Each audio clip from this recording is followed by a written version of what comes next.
خطبہ نمبر 57 آپ علیہ السلام کا ارشاد گرامی ایک قابل مذمت شخص کے بارے میں۔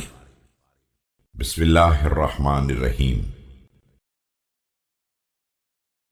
آگاہ ہو جاؤ کہ عنقریب تم پر ایک شخص مسلط ہوگا جس کا حلق کشادہ اور پیٹ بڑا ہوگا، جو پا جائے گا کھا جائے گا، اور جو نہ پائے گا اس کی جستجو میں رہے گا۔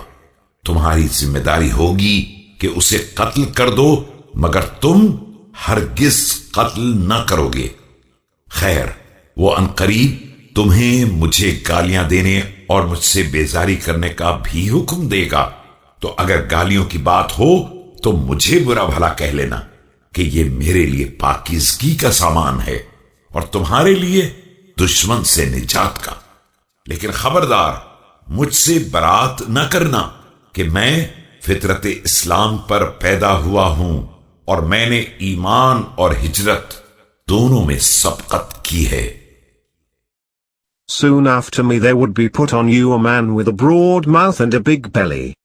He would swallow whatever he gets and would crave for what he does not get. You should kill him, but I know you would not kill him. He would command you to abuse me and to renounce me. As for abusing, you do abuse me because that would mean purification for me and salvation for you. As regards renunciation, you should not renounce me because I have been born on the natural religion, Islam, and was foremost in accepting it as well as in Hijrah, migrating from Makkah to Medina.